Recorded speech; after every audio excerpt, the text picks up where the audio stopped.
হ্যাঁ, সবাইকে স্বাগত আজকের ক্লাসে। তো আমরা গতদিনের যে আলোচনা করেছিলাম সেখান থেকে আমি আবার শুরু করছি। তো আমরা গতদিন দেখো কোন চ্যাপ্টারটা শুরু করেছিলাম, আমরা একচল ও একঘাত বিশিষ্ট সমীকরণ গঠন এবং সমাধান এগুলির উপরে, এই চ্যাপ্টারের উপরে বেস করে আমরা গতদিন অনেকগুলো অঙ্ক করিয়ে তোমাদের দেখিয়েছিলাম এবং বলেছিলাম এই অঙ্কগুলি তোমরা আবার বাড়িতে দেখতে। তবুও আমি একটু আবার রিক্যাপ দিয়ে দিচ্ছি, তোমরা যারা গতদিন দেখতে পারোনি ক্লাসটা বা কোনো কারণে ভুলে গেছো তাদের জন্য আমি আবার একটু বলছি। একচল বিশিষ্ট বা একঘাত বিশিষ্ট সমীকরণ যেটা চ্যাপ্টার, তার সাধারণ সমীকরণটা কি আমি একটু বলে দিই। সাধারণ সমীকরণটা হচ্ছে A x plus B equals to কি 0, আর এ অবশ্যই নট ইজিক্যালস টু 0। এই ধরনের যে সমীকরণগুলো থাকবে এগুলিকে আমরা বলবো একঘাত বিশিষ্ট একচল সমীকরণ। এবং কেন এটাকে একঘাত বলা হবে দেখো, কারণ কি এখানে একটা চলরাশি আছে সেটা হচ্ছে এক্স, আর তার যে ঘাতটা আছে বা তার যে উপরে পাওয়ার বা সূচক বা এক্সপোনেন্ট সেটা হচ্ছে কত 1। তো এজন্য আমরা এটাকে বলছি একচল বিশিষ্ট একঘাত বিশিষ্ট একটা সমীকরণ। তো এই সমীকরণের ক্ষেত্রে আমরা কিভাবে সমাধান করব, অর্থাৎ যে চলরাশিটা আছে এক্স এর মানগুলো আমরা কি করে নির্ণয় করব তা সংক্রান্ত আমরা বিস্তারিত আলোচনা পূর্বের দিন থেকে শুরু করেছি। আজকে আমরা আরও তার থেকে কঠিন কঠিন নিয়মগুলো বা অঙ্কগুলো তোমাদের দেখাবো এবং সমীকরণ গঠন করেও যে অঙ্ক করা যায় তারও কিছু কিছু উদাহরণ নিয়ে আজকের আলোচনা হবে। তাহলে A x plus B is equal to 0, এটা হচ্ছে সমীকরণ। এখানে অবশ্যই কি হবে, A not is equals to 0, কারণ কি এ যদি 0 হয়ে যায় তাহলে কিন্তু এক্স থাকবে না। তো যদি চলরাশি না থাকে আমরা এখানে কার ভ্যালু নির্ণয় করব। আরও একটা ইম্পর্টেন্ট কথা দেখো, এটাকে আমরা দাঁড়িপাল্লার সঙ্গে কম্পেয়ার করেছিলাম, যার বাঁ দিক ডান দিক এবং মাঝখানে একটা কি থাকে, কাঁটা থাকে। সেই কাঁটাটার উপরে বেস করে আমরা জিনিসপত্র মাপি, একদিকে আমরা বাটখারা চাপাই আরেকদিকে জিনিস চাপাই। তো এটার যেমন একটা দাঁড়িপাল্লার যেমন বাম দিক ডান দিক থাকে, মিডলে কাঁটা থাকে, এটাও কিন্তু অনেকটা এইরকম। দেখো আমরা যদি এখানে যে ইজিক্যাল টু চিহ্নটা আছে সেটাকে যদি কাঁটার সঙ্গে কম্পেয়ার করি, তার বাঁ দিকে একটা আছে 0 এবং তার ডান দিকে আছে কি এ এক্স প্লাস বি। এই হচ্ছে দুটো পক্ষ বা দুটো পার্শ্ব এই অঙ্কতে অবস্থিত। এখন একটা পার্শ্ব থেকে যদি আরেকটা পার্শ্বে যায়, যদি সাইডটা চেঞ্জ হয়, অর্থাৎ লেফট হ্যান্ড সাইড থেকে যদি রাইট হ্যান্ড সাইডে যায় তাহলে, অথবা রাইট হ্যান্ড সাইড থেকে যদি লেফট হ্যান্ড সাইডে হয়, একটা পক্ষ থেকে যদি আরেকটা পক্ষ আমরা একটা সংখ্যাকে বা চলরাশিকে নিয়ে যাই তাহলে কিন্তু তার চিহ্নগুলো পরিবর্তন হবে। প্লাস থাকলে মাইনাস হবে, মাইনাস থাকলে প্লাস হবে, গুণ থাকলে ভাগ হবে, এরকমভাবে পরিবর্তিত হবে। আরও একটা ইম্পর্টেন্ট কথা, যেহেতু মাঝখানে ইজিক্যাল টু আছে এর জন্য অঙ্কটার ক্ষেত্রে কিন্তু আমরা ইকুয়াল চিহ্ন ব্যবহার করতে পারবো না। শুরু করব আমরা অর অথবা বা লিখে শুরু করব, ঠিক আছে? তাহলে আমরা আরও আজকে নতুন কিছু অঙ্ক তোমাদের করে দেখাচ্ছি। তাহলে দেখো আজকের ফার্স্ট কোশ্চেন হচ্ছে 3x ইজিক্যালস টু হচ্ছে 2x প্লাস 18।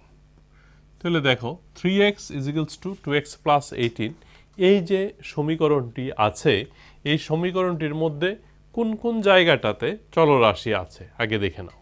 তাহলে 3x এখানে একটা চলরাশি আর 2x এখানে একটি চলরাশি। তাহলে আমাদের লক্ষ্যটা কি মনে আছে তো?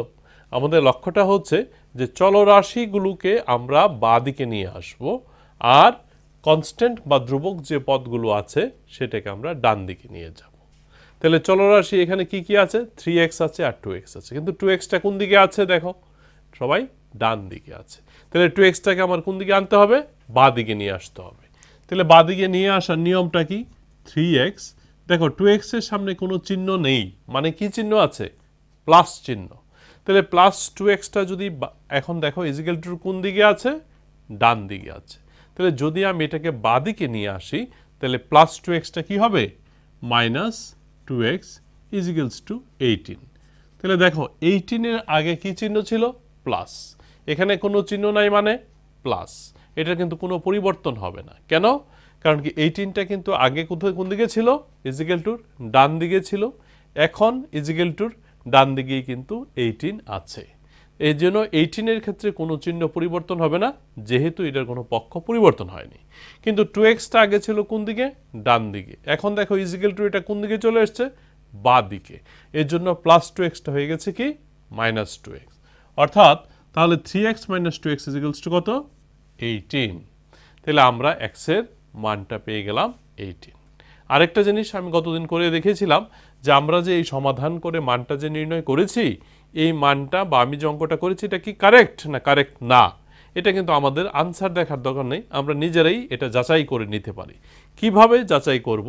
চলো, এটার জন্য আমরা এই যে বাম পক্ষ এটা হচ্ছে লেফট হ্যান্ড আর এটা কি রাইট হ্যান্ড, তাহলে এটা হচ্ছে লেফট হ্যান্ড সাইড, এটা হচ্ছে রাইট হ্যান্ড সাইড। এই লেফট হ্যান্ড সাইড এবং রাইট হ্যান্ড সাইডে আমরা এক্স এর ভ্যালুটাকে পুট করব।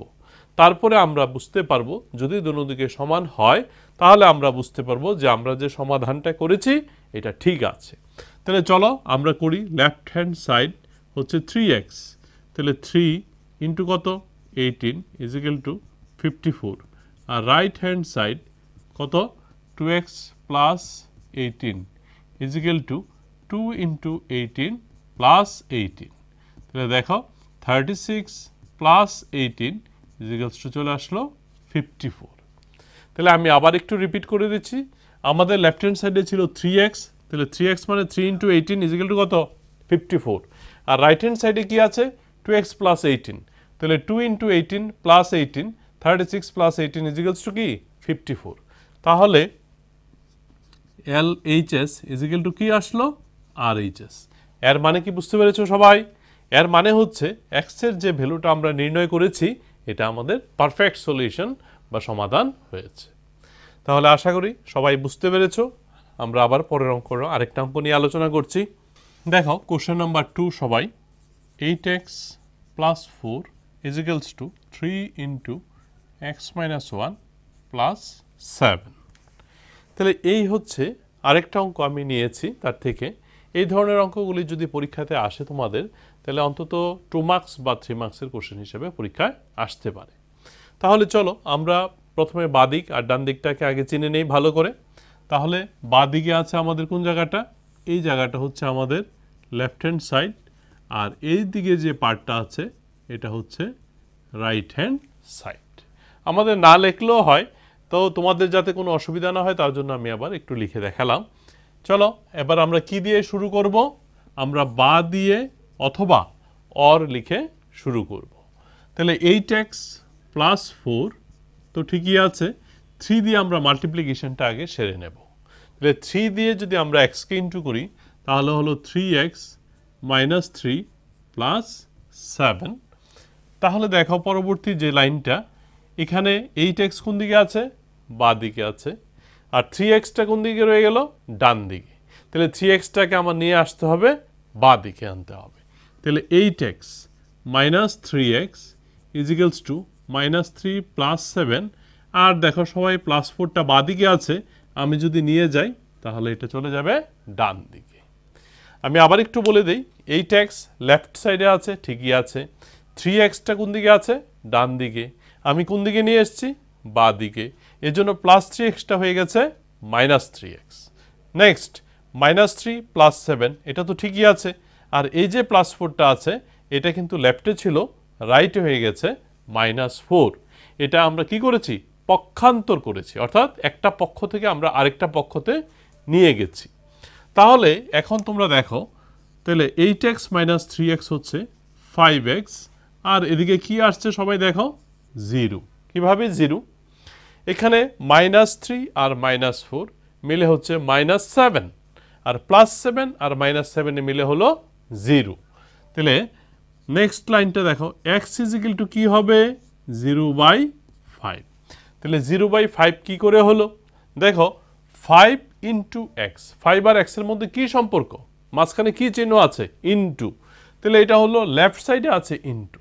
যখন এটা রাইট সাইডে যাবে অর্থাৎ ডান দিকে যাবে তখন এটা হয়ে যাবে ডিভিশন। তাহলে 0/5 ইজিক্যালস টু হচ্ছে 0। তাহলে এইভাবে সমাধান আমাদের হয়ে গেল। এখন ভেরিফিকেশনটা তোমরা করতে পারবে, আমি তবু একটু বলে দিচ্ছি মুখে দেখো। এক্স এর ভ্যালু হচ্ছে 0, এই 0টা যদি আমরা লেফট হ্যান্ড সাইডে বসাই, দেখো মনে মনে 8 ইন্টু 0 প্লাস 4, 8 ইন্টু 0 প্লাস 4 কত হয়? 8 ইন্টু 0 মানে 0 প্লাস 4 মানে 4। তাহলে বাঁ দিকের যে মানটা লেফট হ্যান্ড সাইডের ভ্যালুটা আমরা পেয়ে গেলাম 4। Then we have to find out the value of right hand side after putting x is equal to 0. তাহলে x is equal to 0 if we put তাহলে কত হয়? 0 minus 1 is equals to minus 1. Minus 1 into 3 minus 3. Minus 3 plus 7 is equals to plus 4. Then the value of left hand side and right hand side both are equal. That means our solution x is equal to 0 is correct. Let us go next problems and new problems. দেখো এবার আমি একটু অন্য ধরনের একটা problem নিলাম, এটা থেকে আরেকটু ডিফারেন্ট সিস্টেমস। এই যে অঙ্কটা আছে, তো এই অঙ্কটার মধ্যে প্রথমে আমাদের সেই আগের মতোই করতে হবে কি, বাঁ দিকটা আর ডান দিকটা যাতে আমাদের পরিষ্কার আইডিয়া থাকে। তাহলে এই জায়গাটা আমরা পেয়ে যাচ্ছি কি লেফট হ্যান্ড সাইড, আর এই জায়গাটা আমরা পেয়ে যাচ্ছি right hand side. Left hand right hand side পেয়ে গেলাম। নেক্সট আমাদের স্টেপটার নিয়মটা কি মনে আছে তো? আমরা এক্সের যে পার্টগুলো বা ভেরিয়েবলসের যে পার্টগুলো আছে সেটাকে আমরা একটা সাইডে নিয়ে আসব, লেফট হ্যান্ড সাইডে। দেখো প্রথমে আমি বাঁ দিয়ে শুরু করব। X by 2 minus x by 3 is equals to 1/4 plus 1/5। তাহলে এই যে স্টেপটা আমি করলাম এটা হচ্ছে পক্ষান্তর করা হলো। কি পক্ষান্তর? দেখো এক্স বাই 3 ছিল কোন দিকে? ডান দিকে। এখন আমি দেখো ইজিক্যাল টুর বাঁ দিকে নিয়ে এসেছি, মাইনাস এক্স বাই 3 হলো। আর 1/4 তো আগে রাইট সাইডে ছিল, রাইটেই আছে। আর মাইনাস 1/5টা আমাদের রাইট সাইডে চলে গিয়ে প্লাস 1/5 হয়ে গেছে। এখন এটাকে আমাদের নেক্সট কি স্টেপ করতে হবে? এখন আমরা এটাকে করব এলসিএম বা লসাগু করব। তো চলো করি। দেখো 3 আর 2 লসাগু হচ্ছে 6। তো 2 দিয়ে যদি আমরা 6কে ডিভাইড করি 3 ইন্টু এক্স হচ্ছে 3x। 3 দিয়ে এখানে 6কে ডিভাইড করলে হয় 2, তাহলে 2 ইন্টু এক্স হচ্ছে 2x। সিমিলারলি 4 আর 5 4 আর 5 এর এলসিএম বা লসাগু হচ্ছে 20। তাহলে 20কে আমরা 4 দিয়ে ডিভাইড করব হয় কি 5। তাহলে 5 ইন্টু আছে 1, 5 1 যা 5, আর এদিকে হচ্ছে 4। তাহলে এইভাবে আমরা ফার্স্ট এলসিএম এর কাজটা কমপ্লিট করে নিলাম। তাহলে দেখো 3x মাইনাস 2x হলো কি x, তাহলে x বাই 6, 5 প্লাস 4 9/20। এবার আমাদের লক্ষ্যটা কি মনে আছে তো? আমরা x এর ভ্যালুটাকে নির্ণয় করব। তাহলে x ইজ ইকুয়াল টু হচ্ছে 9/20, কিন্তু রাইট সাইডে আছে, এটা কিন্তু ঠিকই আছে। আর 6টা আমাদের কি ছিল? ডিভাইড ছিল। এই 6টা যখন আমরা রাইট সাইডে নিয়ে যাব ডিভিশন থেকে হয়ে যাবে মাল্টিপ্লিকেশন। তাহলে ইন্টু হলো 6 ইজ ইকুয়ালস টু হচ্ছে 54/20। 54/20 এটাকে আমরা লিখতে পারি কাটাকাটি করে 27/10, তাহলে 2 হোল 7/10। এই হচ্ছে আমাদের এই ধরনের যদি অঙ্কগুলো আসে এইভাবে তোমরা করবে।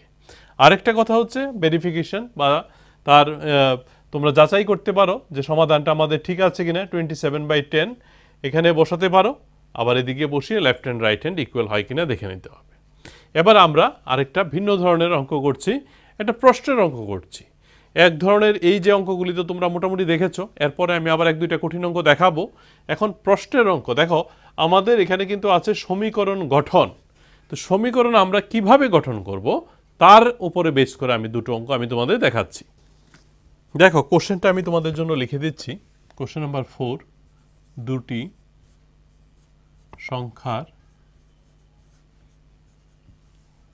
সমষ্টি 95,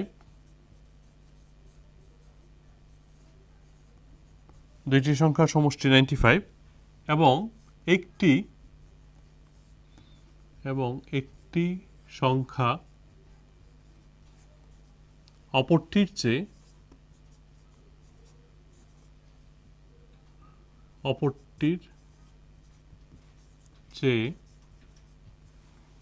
15 বেশি হলে, একটি সংখ্যা অপরটির চেয়ে 15 বেশি হলে সংখ্যা দুটি কি কি?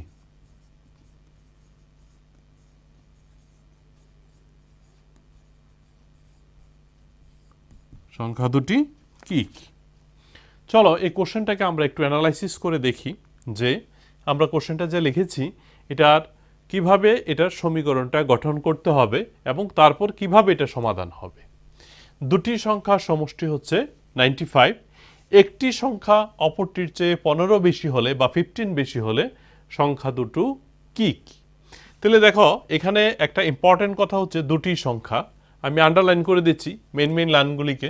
দেখো এই হচ্ছে দুইটি সংখ্যা, তাহলে আমাদের চিন্তা করতে হবে দুটো সংখ্যা আমরা কিভাবে নির্বাচন করব তার একটা ক্লু পাই কিনা। দেখো এখানে আরেকটা ইম্পর্টেন্ট কথা, একটি সংখ্যা আরেকটির চেয়ে 15 বেশি। তাহলে দেখো এখানে এই যে জায়গা দুটো আছে এই দুটার থেকে কিন্তু তুমি এই দেখো এই যে জায়গাটা আছে এই জায়গাটা আর এই যে জায়গাটি আছে একটি সংখ্যা আরেকটি সংখ্যার চেয়ে 15 বেশি, এই কথা দুটোর উপরে ভিত্তি করে কিন্তু আমরা সমীকরণটা গঠন করব এবং সমাধান পরবর্তী সময়ে করব। তাহলে দেখো একটি সংখ্যা আরেকটির চেয়ে 15 বেশি, তাহলে একটি সংখ্যা কত? একটা সংখ্যা 5 হতে পারে, 10 হতে পারে, 15, 20 হতে পারে, কিন্তু এরকমভাবে তো আমরা ধরতে পারবো না। এর জন্য আমরা ধরব একটা অজ্ঞাত রাশিকে ধরব। ধরো একটি সংখ্যা আমরা ধরে নিলাম কি x, তো একটা সংখ্যা যদি আমরা x পেয়ে যাই, আরেকটা সংখ্যা কি বলেছে? আরেকটি সংখ্যা 15 বেশি, এই সংখ্যাটা থেকে 15 বেশি হচ্ছে আরেকটি সংখ্যা। তাহলে একটা সংখ্যা আমরা কি ধরলাম x, আরেকটা সংখ্যা তার থেকে কত বেশি 15, তাহলে ওই সংখ্যাটা কত হবে x প্লাস 15। তুমি আরেকভাবেও বুঝতে পারো, তোমার বয়স কত 10 বছর, তোমার বোন তোমার থেকে 5 বছরের বড়, তাহলে বোনের বয়স কত হবে 10 প্লাস 5, ইন্টু করবে না কিন্তু 10 ইন্টু 5 করলে তো 50, তোমার বয়স হবে 10 আর তোমার বোনের বয়স হয়ে যাবে 50 বছর। তাহলে বুঝতে পেরেছ, তোমার বয়স যদি 10 হয়, বোন তোমার থেকে 5 বছরের বড়, মানে 10 এর পরে 11, 12, 13, 14, 15, 15 বছর আমরা এখানে যোগ করে বের করব। তাহলে চলো এই অঙ্কটা আমরা করে নেই। আনসার, মনে করি একটি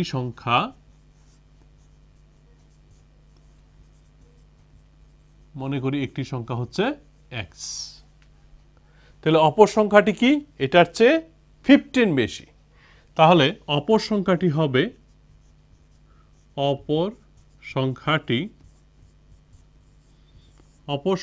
হবে x প্লাস 15।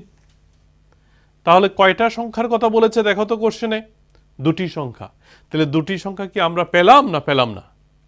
একটা সংখ্যা আমরা পেলাম x, আরেকটি সংখ্যা আমরা পেলাম x প্লাস 15, তাহলে দুটো সংখ্যা পেয়ে গেলাম। এবার এই দুটি সংখ্যাকে নিয়ে আমরা কি করব? গুণ করব না ভাগ করব? কি লেখা আছে? দুটি সংখ্যার সমষ্টি। সমষ্টি মানে কি? যোগ। তাহলে এই দুইটি সংখ্যাকে আমরা যোগ করব। তাহলে চলো লিখি, দুটি সংখ্যার যোগফল হচ্ছে x প্লাস 15 2x প্লাস 15। ঠিক আছে, এইখানে আমরা দুটি সংখ্যার যোগফল পেয়ে গেলাম, আর এখানে আমরা দুটি সংখ্যার সমষ্টি কত পেয়েছি 95। তাহলে চলো দুটি সংখ্যার সমষ্টি আমরা এখানে একটা x দিয়ে পেয়েছি আর একটা কোশ্চেনে দেওয়া আছে, তাহলে একটা জিনিসই কিন্তু আমরা দুইভাবে পেয়ে যাচ্ছি, সেম জিনিস। তাহলে আমরা লিখব অ্যাকর্ডিং টু কোশ্চেন অথবা প্রশ্নানুযায়ী। কি প্রশ্নানুযায়ী? 2x প্লাস 15 ইজিক্যালস টু হচ্ছে 95। তাহলে আমাদের এখন সমীকরণ গঠন কিন্তু হয়ে গেল। দেখো আমাদের চ্যাপ্টারের সমীকরণ গঠন ও সমাধান, তাহলে আমরা এই কোশ্চেনটাকে একটা সমীকরণে কনভার্ট করে নিয়েছি। First part of the problem we have already finished, now the solution we have to find out. তাহলে 2x প্লাস 15 ইজিক্যালস টু 95। তাহলে মনে আছে তো তোমাদের বাম পক্ষ ডান পক্ষ আবার আগের মতোই। দেখো প্লাস 15 ইজিক্যাল টু এদিকে ছিল, এখন আমরা ওইদিকে নিয়ে যাব, তাহলে মাইনাস হয়ে যাবে। তাহলে 2x ইজিক্যালস টু কত 18, 80 x ইজিক্যালস টু হবে ডিভিশন হবে, যেহেতু এখানে মাল্টিপ্লিকেশন আছে, বাই 2 কত 40। তাহলে x ইজিক্যালস টু হচ্ছে 40। তাহলে একটি সংখ্যা আমরা কত পেয়ে গেলাম 40 পেয়ে গেলাম। তাহলে অপর সংখ্যাটা কত হবে? দেখো একটি সংখ্যা আমরা x ধরেছিলাম, আরেকটি ধরেছিলাম x প্লাস 15, তাহলে x এর মান আমরা পেয়ে গেলাম 40, অপর সংখ্যাটা হবে 40 প্লাস 15, তাহলে হবে 55। তাহলে চলো x প্লাস 15 আমরা বের করে নেই। 40 প্লাস 15 ইকুয়াল টু হচ্ছে 55। তাহলে আমাদের আনসার কি লিখতে হবে? আনসার হচ্ছে সংখ্যা দুটো হলো সংখ্যা দুটি হলো 40, 55। ঠিক আছে, আশা করি সবাই বুঝতে পেরেছ। চলো এমন ধরনের আমরা এখন আরেকটা অঙ্ককে করে নিচ্ছি। দেখো, একটি মূলদ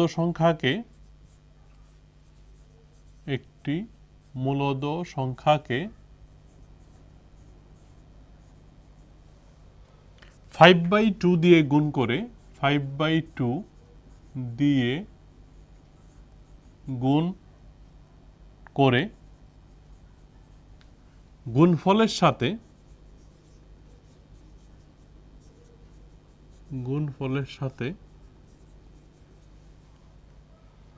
2/3 যোগ করিলে 2/3 যোগ করলে -7/12 পাওয়া যায়।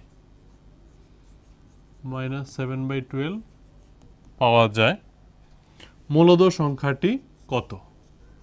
মূলদ সংখ্যাটি কত?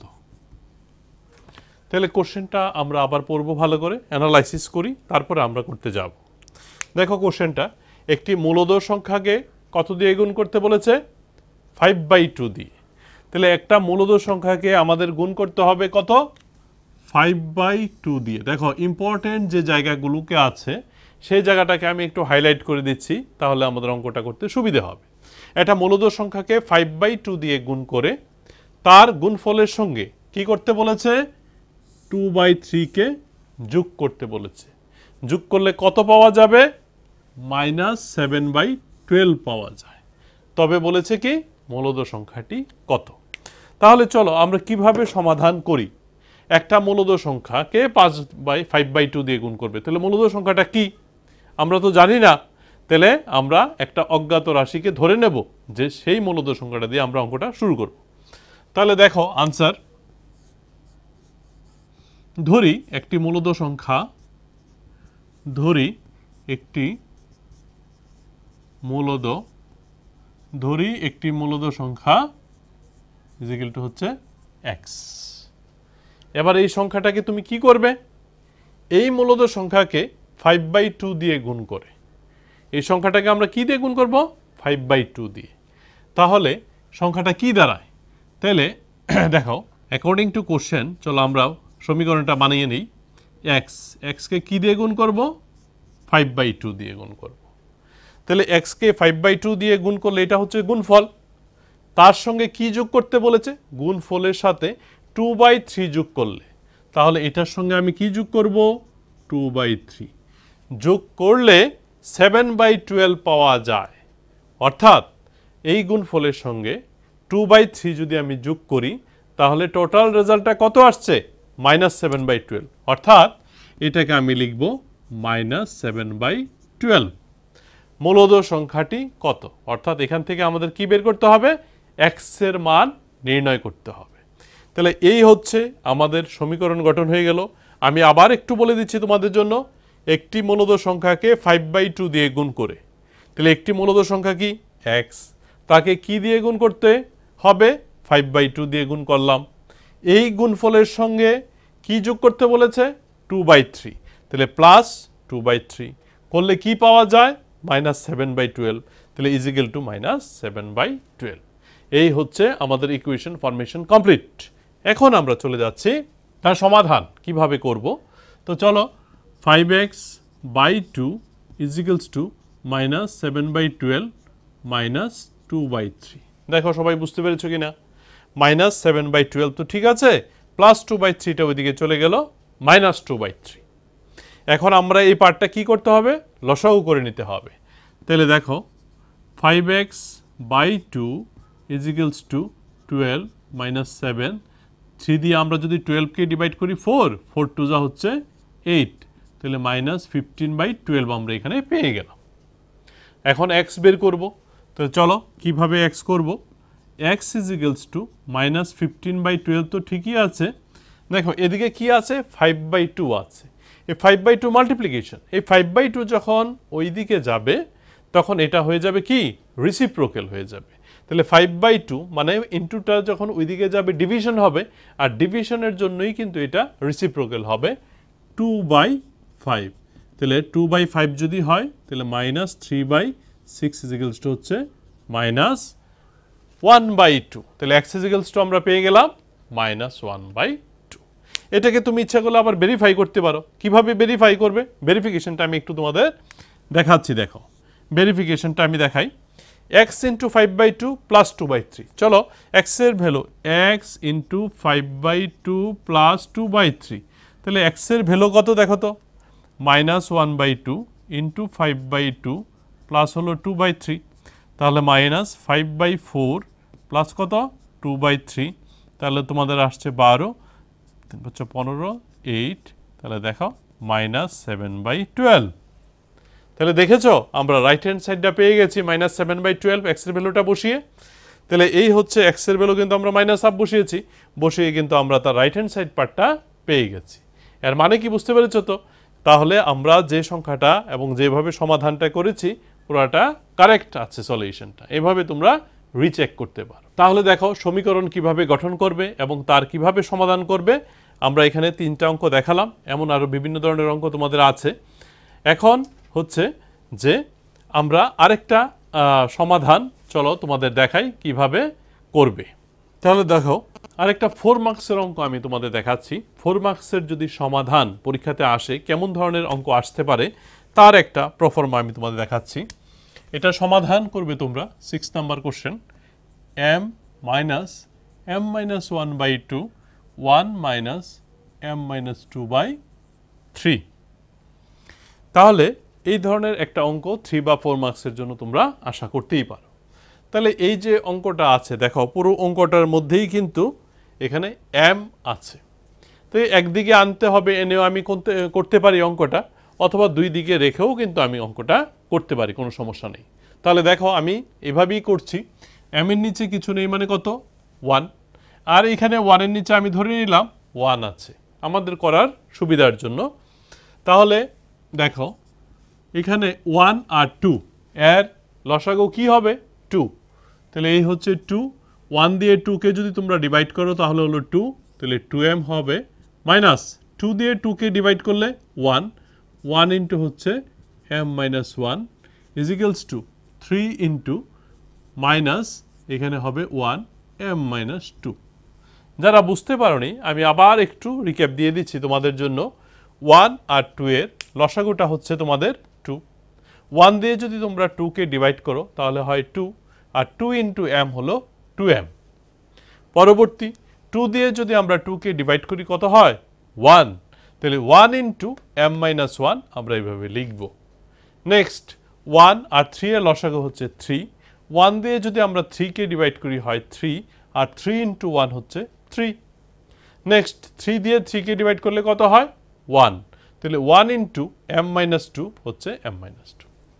এবার পরবর্তী স্টেপ, চলো আমরা এখানে যে ব্র্যাকেটের ব্যাপারটা আছে এটাকে আমরা এখন উইথড্র করব, তুললে কি হয় দেখো তার পরিবর্তনটা 2m - m + 1 হয়ে যাবে। কিন্তু দেখো এই -1 ইন্টু m হচ্ছে -m, -1 -1 মিলে হচ্ছে +1, এদিকে হচ্ছে 3 - m + 2 বাই হচ্ছে 3।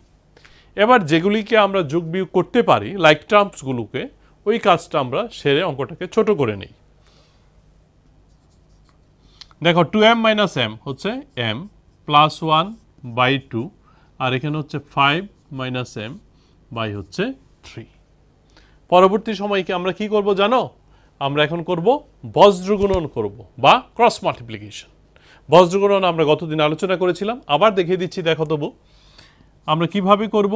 দেখো 3 দিয়ে আমি একটু লিখে দিচ্ছি m + 1 2 ইন্টু 5 - m।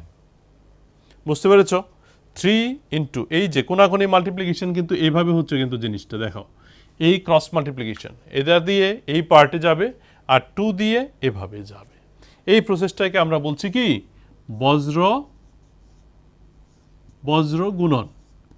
এই প্রসেসটার নাম হচ্ছে বজ্র গুণন করে পাই, বজ্র গুণন করে পাই। তাহলে আবার ক্রস মাল্টিপ্লিকেশন করার পর আমরা দেখো এখন কিন্তু গুণ করে নেব 3m প্লাস 3, এখানে হচ্ছে 10 মাইনাস হচ্ছে 2m, তারপরে কি হবে দেখো 3m মাইনাস 2m যদি এদিকে আসে প্লাস 2m 10 মাইনাস 3, তাহলে 5m ইজিক্যালস টু হচ্ছে কি 7, সুতরাং m ইজিক্যাল টু হচ্ছে 7/5। তাহলে আমরা কি m এর ভ্যালু পেয়ে গেলাম। আবার তোমরা আগের মতো ভেরিফাই করতে পারো। তাহলে এখানে একটা ইম্পর্টেন্ট কথা আমি তোমাদের বলে দিচ্ছি, যেখানে তোমরা সচরাচর সবসময়ই বেশিরভাগ স্টুডেন্ট এই জায়গাটাতে ভুল করে, আমি এই জায়গাটা তবু তোমাদের আবার একটু রিপিট করে দিচ্ছি। এই -1 দিয়ে যখন তোমরা m-1কে মাল্টিপ্লাই করবে তখন কিন্তু এই মাইনাসে মিলে কি হবে প্লাস। এই জায়গাটাতে কিন্তু অনেকেরই ভুল করে ফেলো। আবার এই মাইনাস দিয়ে আর এই মাইনাসে মাল্টিপ্লাই করে হয়ে গেছে কি প্লাস। এই কথাটা কিন্তু তোমরা খেয়াল রাখবে। ঠিক আছে, তাহলে আজকের যে নিয়মগুলি আমরা দেখালাম তোমরা এই অঙ্কগুলো বা এই নিয়মটা নিয়ে একটু চর্চা করবে। দেখা হবে আবার পরের ক্লাসে। টিল দেন সবাই বাই।